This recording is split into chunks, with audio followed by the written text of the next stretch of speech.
What's going on, everybody? My name is Isaac Mihangas. I'm a photographer and web video producer.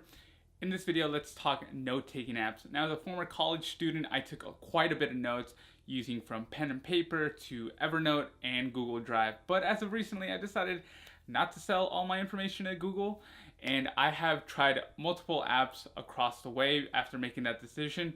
And one application that has really stuck with me is Bear. Bear is both minimalistic and has some of the most effective tools that I've seen within an application in a really long time. And that's what I want to talk to you about today. I want to talk about some of the pros and some of the cons with this application. It is both available mobile and on desktop, also on iPad, but who really uses that anymore? So let's start off with the good. Bear has a lot of great things going for it. First and foremost, as you can see, the left-hand corner here is very simple yet effective in terms of what you're taking notes of. I love the hashtag system because it lets you know right away what you're taking notes of, and it is something that we're all kind of used to nowadays. Let's move on to number two, which are the tools. The tools are very well integrated, like putting an asterisk, a triple dash in order to get a divider, italicizing, and bolding. This is really important, especially for brand new users who might not be aware of the shortcuts, but being able to pick up shortcuts right away is very important, especially with a note-taking app, because if you don't do it properly, then note-taking can drag on and be a tedious task. Thirdly, what I love is how responsive it is. Now, one of the great examples that I have here is how effective it is when it comes to generating titles within a YouTube link. This is something that would probably take a little bit of time typing it up and whatever, but it generates them automatically, and that's really a time saver. Also, when I throw in a photo, it's very responsive. Throwing it in the middle just so I know where it's at. It's here, it's there, it's everywhere. The photo is dead center and I know exactly what it is. It's also previews it on the left-hand corner so I know where that photo is in case I am more of a visual learner. Now, moving on to number four. Like I said, generating shortcuts and learning the shortcuts is a very important tool, but I believe that Bear has done something really great with the integration of the touch bar. Now, like I said, the touch bar isn't all that great, but Bear brings a brand new user experience and user interface into the touch bar. Not only does it give me the tools that I need that I'm probably going to use the most, like header and bolding and italicizing, so that I don't kind of have to remember the shortcuts, but also brings it in and it feels like I'm doing something new. I think it's one of the companies that has done it really, really well, and I love the detail and orientation that has been brought into this tool. Now, moving on to number five, which is the amount of space.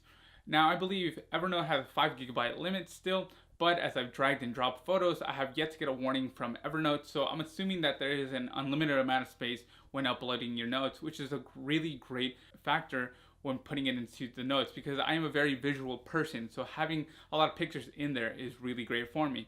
So these are some of the things that I really enjoy. Let's move on to some of the improvements that I would like to see within the Bear application. One of the biggest things that I would like to see being improved is the way that the to-do list is handled. Personally, I would not write my notes the same way that I write my to-do list. I feel like they're two very different types of style. So just having a differentiation between the two would be an awesome way for me to use the to-do list just a little bit more. Number two, and I think this is the bummer for most people, is the inability to sync between devices. Now, there is a premium version which doesn't cost too much, but everybody's so used to being able to sync between computer and phone, much like on Google Drive and Evernote, that I think this is one of the biggest weaknesses that Bear has. Even like a 5 to 7 GB limit would be really great to sync between notes. However, to me, it's a double-edged sword. To me, it means focus on the task at hand right in front of you on the computer, which is a great experience, and it makes me feel like, yes, being on the computer means work. However, it does become a little bit of an annoyance to be typing both on the phone and then retyping it on the computer. It's kind of like, what do you want? You can have one or the other. So it's really up to you whether you want to decide if this is going to be beneficial for you as an application based on that. Now, moving on to number three, which is kind of just a little pet peeve, is the level of responsiveness with this random negative space. As you can see here, this negative space, no matter how many times I try to move it in the settings or move it around, it just doesn't go away.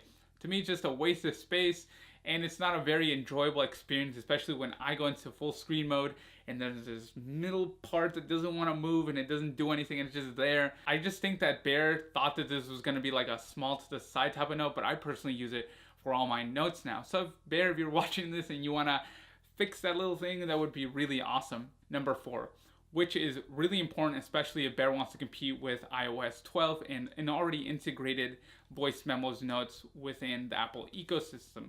I think that voice memos are becoming more and more popular.